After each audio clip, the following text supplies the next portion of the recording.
Preguiçosa, bagunceira, quem manda aqui sou eu. Engole esse choro, essa daí não sabe fazer nada. Você não fez mais que a tua obrigação. Você já ouviu alguma dessas frases? Várias, né? Então fica aqui no vídeo que hoje a gente vai falar sobre crenças, sobre por que o outro consegue e eu não consigo. A gente vai entender um pouco melhor o que acontece dentro da gente e os bloqueios que existem dentro de nós e como eles podem impedir a gente de alcançar o que a gente deseja. Se você se identificou com o que eu falei, fica aqui comigo que a gente vai bater um papo bem legal sobre isso hoje. Quando nós somos pequenas, a gente vai escutando várias coisas, né? A gente escuta coisas boas e muitas vezes escuta muitas coisas ruins. A gente vai introjetando essas palavras, essas experiências dentro do nosso corpo e nós vamos ficando marcados, sabe? Então a gente nasce e nós temos a nossa essência ali, pura. E nós vamos evoluindo com o passar dos anos de acordo com o ambiente que nos rodeia. Eu falo muito isso aqui nos vídeos, né? E dependendo de quem está ali nos educando, fazendo esse processo educativo, essa pessoa vai introjetando coisas boas e coisas não tão boas assim, que formam crenças. Vocês já repararam, por exemplo, vocês já foram viajar para algum lugar, ao interior ou algum outro lugar que tivesse um outro tipo de linguagem, tivesse sotaque, e aí você fica muito tempo lá e quando tu vê, tu já tá falando que nem os moradores? A gente vai pegando ali o comportamento do ambiente, né? É uma coisa que mais cedo ou mais tarde tu vai acabar fazendo alguma coisa que pareça com aquelas pessoas que estão ali ao redor. E conforme a gente vai crescendo nesse meio, a gente vai adquirindo crenças. Essas crenças, elas podem ser boas e também podem nos limitar.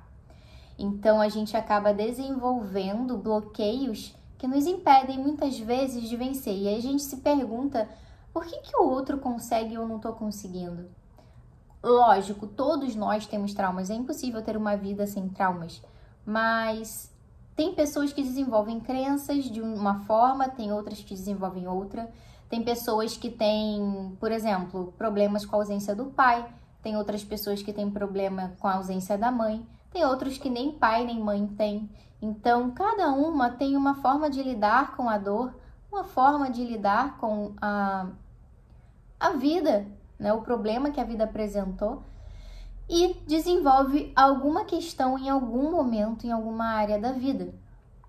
E hoje a gente vai bater um papo sobre isso, sobre o que nos bloqueia e como isso impede que a gente se manifeste a nossa melhor versão aqui nesse mundo, né? Eu vi uma vez numa palestra uma coach, eu acho que ela era uma coach, falando sobre a teoria dos post-its. E eu achei interessante porque ela falava que é como se nós recebêssemos post-its no corpo inteiro conforme a gente vai crescendo, né? Você é bagunceira, quem manda aqui sou eu, você não serve pra nada, você é uma burra, você não consegue fazer nada sozinha, ninguém vai te querer desse jeito. A gente escuta tanta coisa e a gente vai colocando esses post-its no nosso corpo. Só que chega um dia que você se olha no espelho e você não vê mais quem você é. Você não se reconhece mais enquanto pessoa. Quem é você? Qual é a tua essência? E aí a gente começa a se perder aí no mundo, né? A gente fica, meu Deus, o que eu gosto, o que eu sou, quem eu sou, a quem eu devo pertencer, a que grupo, a que meio eu tento pertencer, porque é uma necessidade básica do ser humano, é de pertencimento. E a gente se vê aí, muitas vezes, seguindo a roupa que a blogueira usa, seguindo tudo que a massa faz, porque a gente não sabe ainda sobre nós mesmos, a nossa verdadeira identidade. É nesse ponto que eu queria chegar. Então, a gente olha para o espelho e não vê mais nada daquela pessoa original, daquela pessoa que nasceu com aquela essência. E é tanta dor, é tanta ferida, é tanta disfunção na nossa vida que a gente não sabe nem por onde começar. a gente não sabe como curar, a gente não sabe como ir atrás do que a gente quer, porque a gente procrastina, a gente desanima, a gente não tem constância e a gente não entende o que está acontecendo. A gente só vai na rede vizinha e vê que o outro está vencendo e a gente não. E aí começa o processo de depressão, de ansiedade, enfim, essas questões da nossa atualidade que a gente vem falando muito aqui no canal. As nossas memórias, elas ficam armazenadas em nós. Então, funciona da seguinte forma: nós vivemos uma experiência, essa experiência, ela se torna uma memória, essa memória, ela tem um significado, esse significado traz um sentimento e esse sentimento gera uma crença. Então, essas memórias ficam armazenadas, nos lembrando de quem nós somos o tempo todo, de quem nós somos, de quem fizeram que nós pensássemos que nós éramos. Nossa, ficou confuso? Bom, mas é mais ou menos isso. E como que eu faço para restaurar essa identidade? Eu vou contar para vocês a minha experiência. Quando tive o meu filho, eu me perdi um pouco de mim. Foi muito difícil eu entender quem era a Elaine, porque eu passei por diversos momentos na minha vida em que eu tentei descobrir quem eu era, encontrei uma parte de mim na dança, encontrei uma parte de mim enquanto filha, enquanto amiga, mas quando eu tive o meu filho, eu me perdi, porque eu já não estava mais naquele lugar, tanto fisicamente quanto emocionalmente. Então, eu não tive mais contato com a dança do jeito que eu tinha, eu me mudei de casa, tudo mudou na minha vida e eu me tornei uma outra mulher, porque realmente, gente, quando nasce uma criança de nós, nasce uma nova mulher. A gente muda muito, muda o nosso gosto, muda os nossos pensamentos, muda várias crenças que a gente tinha, a gente começa a entender melhor os nossos pais. E a gente entra nesse processo de crise de identidade que chamam, onde a gente tenta entender ali quem de fato eu sou agora, nesse novo momento da minha vida. E eu não sei se você é mãe, se você já viveu isso. Se viveu, conversa comigo aqui embaixo, porque tem muita mãe que pode estar precisando ouvir isso. E a gente só vai descobrindo no meio do caminho, né? A gente vai descobrindo a nossa nova identidade no decorrer dos dias, se empenhando para que isso aconteça. E eu comecei a assistir cultos de uma pastora que eu gosto muito, que é a Thalita Pereira. No momento que eu tô gravando esse vídeo, é o que eu gosto de assistir, pode ser que futuramente eu não assista mais. Eu não tenho uma religião, eu sou cristã, mas eu não tenho uma religião definida. Então, eu vou me afeiçoando, o que mais se conecta comigo, eu vou assistindo. E nesse momento é a pastora, eu tô lendo a Bíblia da forma como eu consigo ler. E eu tô aos poucos encontrando a minha identidade em Deus. A minha identidade como filha de Deus. E eu acredito que essa é a maior e melhor identidade que tu pode colocar na tua vida. Você, quando coloca algo no centro da tua vida que possa se desfazer, você cai. Então, se o que está no centro da tua vida é o teu marido, se o que está no centro da tua vida é o teu filho, qualquer coisa que aconteça ali, você vai se desfazer. Você vai se desestruturar. E para que a gente fique forte, o centro da nossa mandala da vida, ela precisa ser algo que não tem fim, algo que não vai nos abandonar. E esse algo é Deus. Então, foi assim que eu consegui voltar para mim, voltar para minha identidade enquanto pessoa, para que eu não me perdesse mais. Então, esse processo de crise de identidade, ele pode acontecer durante a maternidade, ele pode acontecer na adolescência. A gente vai se descobrindo e mudando ao longo do tempo. Então, isso pode ocorrer em qualquer momento. Nós não somos os mesmos sempre. E eu parei a dança, eu parei várias coisas, eu mudei de lugar. As amizades somem quando você se torna mãe. É difícil ouvir isso, mas grande parte vai embora e a gente descobre que não eram amigos, né, na verdade. Mas Isso também é bom porque a gente amadurece e começa a valorizar e a dedicar o nosso tempo a quem de fato importa e se importa com a gente. Então hoje eu posso te reduzir aí ao número de 3 amigos que me restaram e que são verdadeiros. Então eu reservo esse tempo para me dedicar a eles, para entrar em contato, mandar mensagens e visitá-los. Então a gente acaba fincando um laço mais profundo, porque a gente selecionou aí as pessoas que merecem o nosso tempo, que não é um tempo que a gente tem de sobra hoje em dia, né? O nosso tempo é muito corrido, ainda mais com família. E a gente vai aos poucos colocando a nossa vida em ordem. E a gente tem então a nossa parte social, a nossa parte familiar, a nossa parte pessoal, enquanto mulher mesmo. E aos poucos a gente vai entendendo cada partezinha, como colocar tudo na ordem. Mas eu acredito que o mais importante de tudo é você ter esse centro em algo que não se dissolve, que no meu caso eu encontrei Deus para ser o centro da minha vida. Então, colocando a tua vida em ordem de importância e prioridade, você vai seguir sem problemas. Essa foi a minha trajetória para conseguir entender a minha identidade novamente. E eu investi muito também em autoconhecimento, em terapias que pudessem me mostrar os bloqueios e as crenças que me limitavam. Então, eu fiz constelação familiar algumas vezes. Se vocês quiserem saber um pouco sobre isso, eu posso trazer vídeo aqui no canal com uma consteladora. Me fala aqui nos comentários se interessa a vocês. A constelação familiar, para quem nunca ouviu falar, é uma dinâmica que acontece, eu não sei explicar perfeitamente, mas existe um campo ali em que as pessoas, elas se conectam de uma forma que você consegue sentir e entender o que está acontecendo na tua vida e relacionar isso à ancestralidade. Então, existem coisas que a gente carrega na gente que não é nossa, sabe? Coisas que vêm lá da nossa mãe, do nosso pai, da nossa tataravó, e a gente consegue fazer essa descoberta e assim traçar um plano para se livrar daquela situação que tanto nos aflige. E é um processo muito prático, muito bonito e profundo. Então, super indico para as pessoas fazerem. Eu gosto muito. Quando eu tenho um problema que se repete muito na minha vida, eu constelo.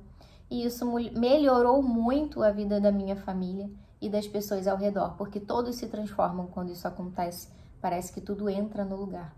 E quando tudo entra no lugar, a gente consegue encontrar a nossa identidade de uma forma mais fácil. Então, o investimento no autoconhecimento, ele traz de volta essa identidade. Então, veja o que você se identifica, pesquisa terapias, coisas que possam te trazer esse conhecimento que você goste, acredite e faça. Porque só assim você vai achar o caminho. Se a gente ficar olhando para o outro, por que o outro consegue e eu não, a gente nunca vai sair do lugar. Porque o fulano tem um bloqueio e você tem outro. A gente tem diferentes meios de reagir diante das situações da vida. A gente pode ter aí uma situação de 2 pessoas que foram abandonadas, uma ser uma pessoa incrível e a outra ter ido para um mundo errado, para atitudes erradas. Então, cada um tem um meio de agir. Então, vamos parar de focar no outro, né? Vamos pensar assim, pô, se ele tá conseguindo, eu também consigo. Pensa dessa forma. E aí você trabalha em você essas questões para que você consiga alcançar o teu grande objetivo. Você pode começar fazendo aí um exercício. O que sempre te disseram na tua infância? Digita aqui embaixo. Qual é a sensação que vem quando você lembra dessas frases? O que você sente que fez na sua vida para tentar provar, para tentar ter aceitação dessas pessoas? Eu vou dar um exemplo para vocês. Com 21 anos, eu saí da minha casa, eu fui morar no interior de São Paulo com uma pessoa que não me agregou em nada na minha vida. Foi uma pessoa completamente tóxica que entrou na minha vida. Mas eu fiz isso porque eu ouvi a vida inteira que essa garota aí não vai conseguir ser dona de casa, não vai dar conta de nada, não consegue fazer nada. Eu ouvia esse tipo de coisa. E inconscientemente ou não, eu quis provar que eu conseguia. Então, eu saí de casa com uma pessoa que não era a pessoa certa para mim. Morei num lugar que não era para eu ter morado, numa época que não era para eu ter ido, para provar que eu conseguia sim cuidar de uma casa, que eu conseguiria sim lavar uma roupa. E foi legal, eu provei, mas eu sofri igual uma cachorra. Então, assim, não recomendo. Eu não tinha maturidade e eu acabei vivenciando coisas que eu não precisava ter vivenciado para provar coisas para pessoas que eu não precisava ter. Gente, a nossa paz, ela é impagável. Quando você descobre quem você é, você começa a cagar pro que as pessoas querem, pro que as pessoas pensam. Não num sentido ruim, num sentido de que, dane-se o mundo, sabe? Não nesse aspecto, mas num aspecto de que, olha, eu entendo a sua vida, eu entendo o que você acredita, mas eu me respeito e tem um limite entre nós dois, sabe? Então você fica daí com o que você pensa e eu fico daqui com o que eu quero de fato fazer com a minha vida e a minha existência. Você não tem que provar nada pra ninguém, porque você vai viver uma vida que você não quer viver, tentando uma coisa que você não vai conseguir, porque, na verdade, as pessoas falam o que querem, elas não estão nem aí, sabe? Pra você, elas às vezes falam as coisas e nem lembram depois. Só que feriu na gente, então a gente vai lembrar. Então, assim como eu feri alguém com certeza em algum momento, me feriram também. Então, a nossa obrigação é nos protegermos, manter um limite, um respeito, sabe? Saber nos retirar quando a gente ouvir alguma coisa e trabalhar as feridas que já estão abertas, que não tem jeito, que foram colocadas em nós desde a infância. Agora, enquanto adultos, é a nossa responsabilidade em cuidar delas. Quando a gente vê uma ferida na pele, no braço, a gente se machuca na rua, a gente corre para o hospital, a gente passa ali um remédio, a gente higieniza e aí a gente faz um curativo até se curar. Mas por que quando essa ferida é na alma, a gente não recorre à limpeza, à higienização, à cicatrização dela? É porque a gente não vê? O ferimento, quando ele está aqui, quando ele está dentro, ele não é visível, ele não é palpável, mas você sente toda vez que alguém fala alguma coisa e parece que estão enfiando, né, uma faca em você. E você sempre vai se machucar, vai sentir dor, vai ficar para baixo, vai se doer quando alguém fala algo que toque nessa ferida aberta. Então a maior proteção e a maior prova de amor a si mesmo que você pode fazer é cuidar dessa ferida, tratar, limpar e cicatrizar. A marca vai estar ali, mas você vai estar forte, porque onde tem cicatriz a pele fica mais firme. Então você vai conseguir amadurecer, você vai conseguir passar pelas situações da vida com maior facilidade, porque você já viveu aquela situação, já curou e daqui para frente é só sucesso. Então, hoje a lição que fica é: todas nós temos feridas. Eu com certeza vou deixar alguma ferida no coraçãozinho do meu filho. Nós somos seres humanos, a gente erra e é assim mesmo. Não culpe seus pais, honre, aceite, eles deram a vida e tudo que eles souberam, eles passaram para você. Com certeza, se eles disseram algo que te magoou, é porque eles lá atrás também receberam esse tipo de tratamento, não souberam se curar. Então, o nosso dever aqui é romper esse ciclo geracional. Se eles não conseguiram se curar por questões financeiras, porque não tinham YouTube, porque não tinham livros, porque não sabiam o caminho a seguir, hoje você sabe. Então, vamos fazer com que daqui para frente os nossos filhos não passem pelo que nós já passamos. E assim a gente vai evoluindo os nossos ciclos geracionais. E a gente vai libertando também quem veio antes. Esse é o recado que eu quero deixar aqui para vocês. Busquem a sua identidade. Não queiram ser igual a blogueira, não queiram ser igual a influencer, não queiram ser igual a atriz, não queiram ser igual a ninguém. Sejam vocês. Vocês vieram para ser vocês aqui no mundo. Eu tenho vários vídeos aqui sobre quem é você, autoconhecimento, para que você consiga chegar a esse objetivo. Então, faça isso.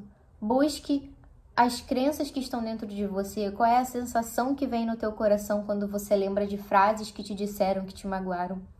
Verifica se essa ferida aí está aberta, porque se tu sente é porque dói, então ela está aberta. E veja uma forma que você se identifique de curar, de tratar isso, com terapia, com constelação, com terapias alternativas, com leitura, com oração, mas não desista de si, não desista de encontrar a sua verdade, porque você veio aqui para deixar a tua verdade no mundo, para cumprir tua missão e não pode se distrair. O que mais tem hoje aqui no mundo é distração. Então esse é o recado de hoje para vocês. Eu espero que eu tenha agregado de alguma forma na vida de vocês. E eu gostaria que vocês conversassem aqui comigo um pouco sobre o que vocês estão achando, o que vocês acharam do vídeo, tá bom? Um grande beijo, fiquem com Deus, cuidem-se.